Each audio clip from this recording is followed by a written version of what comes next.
Un jeudi soir à Angers. Dans les rues du centre, ces deux agents de prévention de la ville accostent les jeunes venus faire la fête. Bonsoir. Bonsoir. Alors nous, on est une équipe de prévention en milieu festif. Okay. On parle d'alcool, de consommation de produits, d'audition et de sommeil. L'occasion de délivrer entre autres des éthylotests.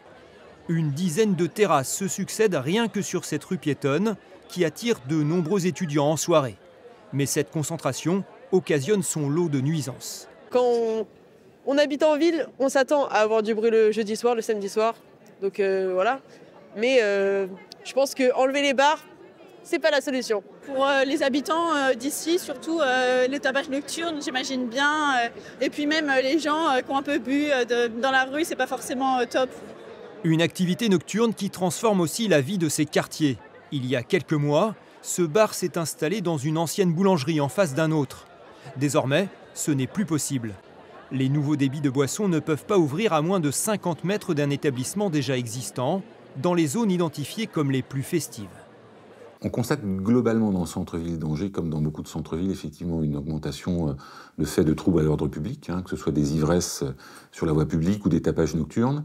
Et donc le lien était nécessairement fait entre ces débits de boissons et les troubles constatés dans le centre-ville.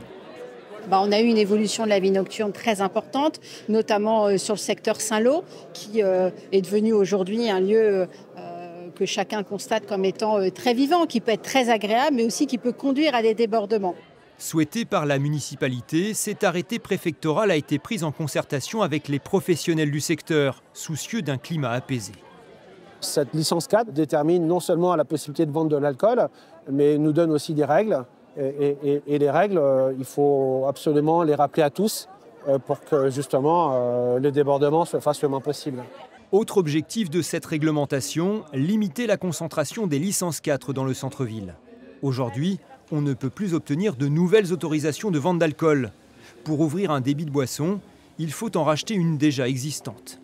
Il y a des quartiers qui sont en souffrance de licence et les habitants seraient heureux de se retrouver autour d'un bistrot et on ne retrouve plus de licence 4. Donc ça va peut-être aussi permettre de faire en sorte que les licences 4 qui restent à vendre s'expatrient un petit peu ailleurs qu'en centre-ville. Les effets de cette mesure seront scrutés de près. À l'avenir, si d'autres quartiers le nécessitent, le périmètre choisi pourrait être modifié.